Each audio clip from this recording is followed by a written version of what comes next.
My girlfriend said, "You have no business being here." I replied. Then I turned the lights on. Then I collected proof, called her landlord, quietly exposed her affair to the people around her, and I just watched as her double life collapsed next door while she had no idea what was coming. Welcome back to AF Tales.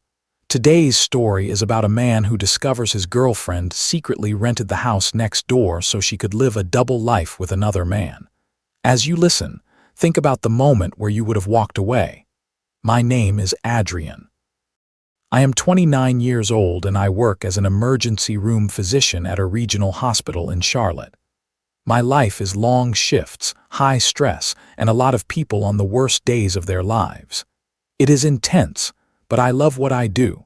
Saving lives gives you perspective. Or at least I thought it did. I learned the hard way that you can read a monitor perfectly and still miss the warning signs in your own house. I work 4 12-hour shifts a week, sometimes more when we are short-staffed. When I am not at the hospital, I try to keep things simple. I live in a modest 2-bedroom house in a quiet neighborhood. People wave, keep their yards neat, and mostly mind their own business.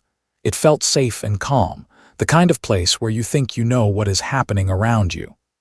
I had been dating Isabella for almost 2 years.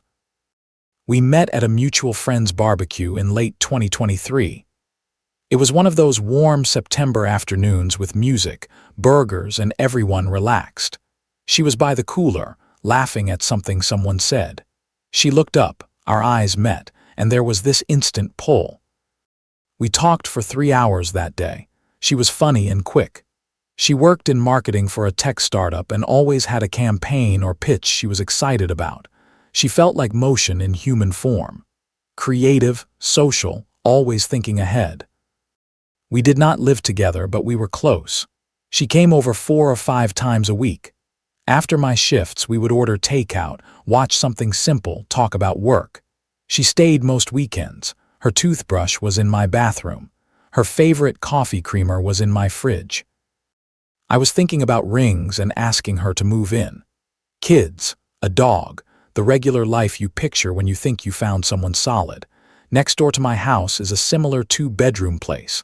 Same layout, small front yard with a maple tree. The tenant moved out in March and the landlord had been trying to rent it out ever since. For 6 months it sat empty. Every now and then I saw a realtor show it, but nobody stayed. Then in mid-September I saw a moving truck. Furniture went in. Cars came and went at odd times. I assumed someone with a strange schedule moved in. I did not think more about it. On October 14th, a Saturday night, I came home from a brutal 12-hour shift. 2 traumas, a cardiac arrest, a kid who fell off a trampoline and fractured his skull. It was a lot, even for the ER. I showered, heated up leftover pasta, and collapsed into bed. Around 11 p.m., I texted Isabella good night. She said she was having a quiet night at home watching Netflix. That sounded nice. I fell asleep almost right away. Around 1:30 a.m., I woke up to bass thumping through my bedroom wall. Not faint. The kind that rattles picture frames and makes your chest vibrate. At first I thought I was dreaming. Then I sat up and realized it was real music coming from next door. I got out of bed, pulled on a hoodie and sweatpants, and went to the window. Every light in the house next door was on. Shadows moved across the curtains. Music blasted so loud I could make out the lyrics. Cars lined the street. I counted 6 I did not recognize. It was 1:47 a.m. I had to be back at the hospital by 7. I was annoyed, but I did not want to call the cops on new neighbors. That felt like jumping straight to war. I decided to be the reasonable neighbor. Go over, introduce myself, ask them to turn it down. Looking back, this is exactly where many people tell themselves to just ignore it and keep the peace. Being nice can sometimes be the first way we ignore our own limits. I stepped outside into the cool October air. It smelled like cut grass and a fireplace somewhere down the street. As I crossed the narrow space between our houses, the music got louder. I could feel it in my chest. Before I could knock, the front door flew open. Isabella stumbled out, laughing, a red plastic cup in her hand. Her hair was messy, makeup smudged. She wore a tight black dress I had never seen before, the kind of dress you wear when you want attention. She was turned back toward the house, yelling something to someone inside, laughing so hard she could barely talk. Then she turned around and almost ran into me. Her face changed instantly. The laughter died. Her eyes went wide, then narrow, then cold. "What are you doing here?" she said. It did not sound like a question. It sounded like an accusation. I stared at her. "What am I doing here? I live next door. What are you doing here?" She stepped back and grabbed the door frame to steady herself. "You need to leave," she said. "Go away from here. You have no business being here." For a second, I honestly thought she was joking. "You are renting this place, next to me, and you did not tell me." "That is none of your business," she said, her arms crossed, her chin up. "Just go, Adrian. I do not want you here." Behind her, I could see people packed into the living room. A couple of women I did not know. Two guys, one of them tall, dark hair in a button-down shirt. Someone turned the music down a little. A blonde girl peeked from behind Isabella and whispered something. "You told me you were staying in tonight," I said. "You texted me 2 hours ago." She did not answer. She looked past me at my house like she was waiting for someone to pull me away. In that moment, she treated me like a stranger at the door, not like the man she had been planning holidays with. When someone can flip that switch so fast, it is more than a bad mood. It is a mask slipping. I waited for her to break, to laugh, to say this was some absurd misunderstanding. She did not, so I left. I walked back to my house with my hands shaking. I locked the door and sat on the couch in the dark. The music kept going until almost 4 a.m. I did not sleep. I just stared at the wall and tried to understand what had just happened. At 6 a.m., I got dressed for work and drove to the hospital still in a fog. After that shift, I texted her. "What was that last night?" No answer. I called, straight to voicemail. I tried again after I got some sleep. Nothing. By Sunday evening, I was no longer just confused. I was angry. I tried calling 3 more times. Voicemail every time. I texted again. I told her that if she wanted to end things, fine, but she owed me a conversation. Nothing. By Monday, my focus was shot. At work, I almost missed an order because my mind was somewhere else. A nurse asked if I was okay. I said I was fine. I was not. Tuesday after my shift, I drove to her apartment. Her car was not there. I waited an hour in the parking lot and felt more pathetic by the minute. Still nothing. On Wednesday, I texted her best friend, Jenna. They had been close since college. Sorority sisters, old roommates, the kind of friendship where you assume they know everything about each other. I asked if Isabella was okay because she would not answer me. Jenna replied that Isabella was fine, that she just needed space. When I asked space from what and what I had done, Jenna said she could not get in the middle and that she would let Isabella know I wanted to talk. That talk never came. Silent treatment is not just distance. It is control. It lets one person rewrite the story while the other sits there wondering what they did wrong. After that, I stopped reaching out. If she wanted it over, it was over. But the way she did it, in front of strangers at a party, in a house I did not even know she rented, cut deeper than a normal breakup. The house next door stayed busy. Parties most weekends. I heard music and laughter, car doors slamming at all hours. I saw her car in the driveway sometimes, but I never approached. I started closing my blinds and sleeping with earplugs. October dragged on. Halloween came and went. They had another party. I worked night shift and came home to the leftover mess. On November 12th, exactly 1 month after that night, I was half asleep on my couch after work when my phone rang. Unknown number. Normally, I ignore those, but something told me to pick up. "Hello. Adrian, it is Jenna." I sat up straight. She sounded nervous. She told me she needed to tell me something and asked me not to interrupt. I agreed. Then she said the sentence that changed everything. "Isabella rented that house next to you on purpose." My stomach dropped. Jenna went on. Isabella had found out the house was available back in August. She got 3 of her friends to go in on it with her. They used it as a party spot, a place to hang out, and for other things she did not want to say out loud. Then she told me about Cameron, a guy Isabella had been seeing since July. He was one of the men I probably saw that night. Smooth talker, worked in sales, expensive watches, always talking about his portfolio.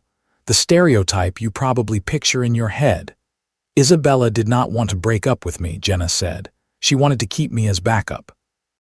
The stable guy, the doctor with the house and the good job. At the same time, she wanted to live a wild second life.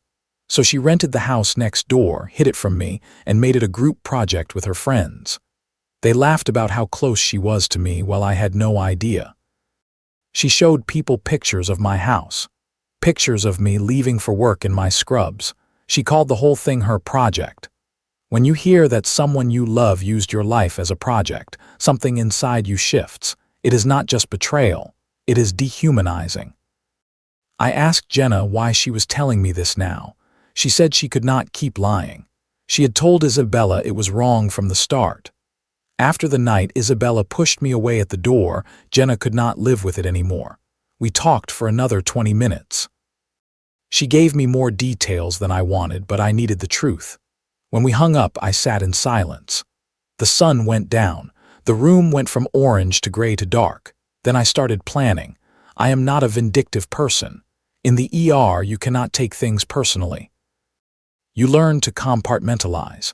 But this was not just about hurt feelings. It was about someone building an entire double life around my home and treating me like a joke. I felt like there had to be consequences. There is a big difference between revenge and accountability. Revenge is about hurting someone back. Accountability is about refusing to quietly carry the damage they caused. First, I called the landlord of the house next door. His name is Gerald, a retired contractor in his 60s.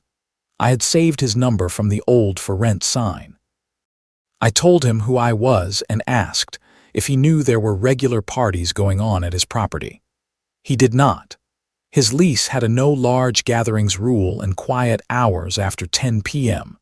I told him this had been going on since September. I said I had tried to be patient, but it was out of hand. Then I sent him doorbell camera footage. Cars lined up at 2 a.m. People stumbling in and out, someone throwing up in the bushes. It was all time-stamped. I also mentioned that it looked like the lease was being broken. There were multiple people staying there, rotating in and out. Gerald was not happy. He thanked me and said he would handle it. Second, I contacted Cameron's sister, Paige. Jenna had given me her Instagram after I pushed a little. I sent a calm, short message. I told her my name, that I had been with Isabella for 2 years, and that I had just learned Isabella had been seeing her brother since July. I said I did not want drama, but I thought she should know. I did not expect a reply. 3 hours later, she responded. She said she had no idea. Cameron had told the family he was single.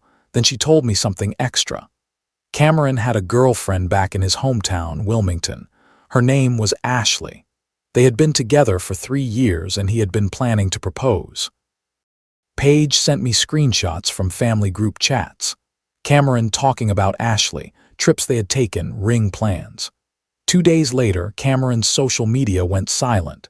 Third, I reached out to Isabella's company, not to get her fired. I did not want her to lose her entire livelihood. But I knew her company had a strict ethics policy for workplace relationships and conflicts of interest. She had mentioned coworkers being reprimanded for not disclosing relationships. Paige worked in the same department at the same company. Different team, same floor, same management. I wrote a short, factual email to HR through their public contact form. I said there might be a conflict of interest issue involving Isabella and Paige's brother, and that I had documentation if needed. I did not hear back. I did not need to.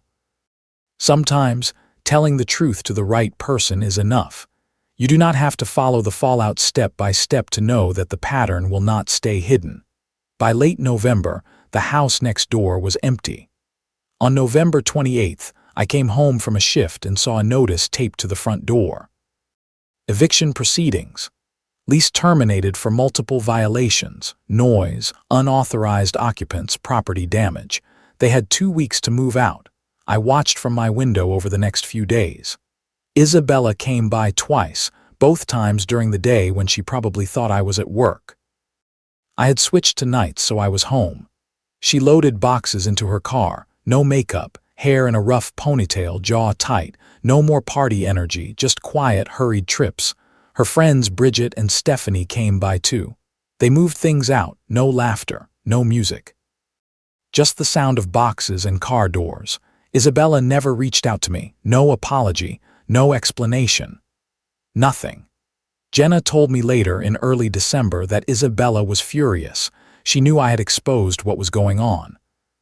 She told mutual friends that I was obsessed and that I had sabotaged her out of spite because she broke up with me. But the truth has a way of leaking out. People started asking questions. Jenna finally told more people what really happened. Isabella's stories stopped lining up. Her social media went quiet. No more party posts. No more cryptic captions. Cameron's situation blew up too. Paige told their family the full story. The engagement with Ashley ended. Ashley posted a long message about cheaters and liars. Then Cameron deleted his social media. At work, Isabella's reputation took a hit. HR started asking questions. Paige was still there. It was awkward. I do not know the details of what happened after that. I did not need to. The house next door got new tenants in mid-December, a couple in their 40s and a golden retriever named Murphy. Quiet, friendly, normal. We wave when we see each other and talk about the weather. I am doing better now. Some days are still strange. I will remember something small, like a joke Isabella made or a night we talked for hours, and then I remember what she was doing behind my back, 15 feet away. I think a lot about how someone can build an entire maze of lies around you and then act like you are the problem when you bump into the walls. Not long after all of this, people asked if I ever got hard proof about Cameron and Ashley. I did. Paige sent me photos of family dinners, vacations, and messages about the engagement plans. That relationship ended within a week of everything coming out. People also asked if I regret what I did. I do not. Not even a little. They made choices. I told the truth to the people who needed to hear it. Now I am more cautious, slower to trust. I listen when something feels off instead of brushing it away. I ask follow-up questions. I pay attention to inconsistencies. I deleted Isabella's number in early January, blocked her everywhere. I packed up the few things she left at my place and dropped them at a donation center. No drama, no message, just a quiet end. She wanted me in the dark. In the end, I turned on the lights and walked out of the maze. Here are some lessons from this story. Lesson 1. If someone can plan a whole second life in secret, they are not confused. They are making clear choices. Lesson 2. When a partner treats you like a stranger in public, believe that version of them. The mask is off. Lesson 3. Silent treatment and vanishing without a conversation are not space. They are control and avoidance. Lesson 4. You are allowed to bring the truth to the people who are being lied to. Protecting someone's lie is not loyalty. Lesson 5. It is better to lose a relationship than to keep a place in someone's life as backup or project. Lesson 6. Pay attention to the first small red flags. They are usually the clean version of what will hurt much more later. What would you have done in Adrian's place once you saw your partner at that party next door? Would you have taken any different steps after you learned the full truth?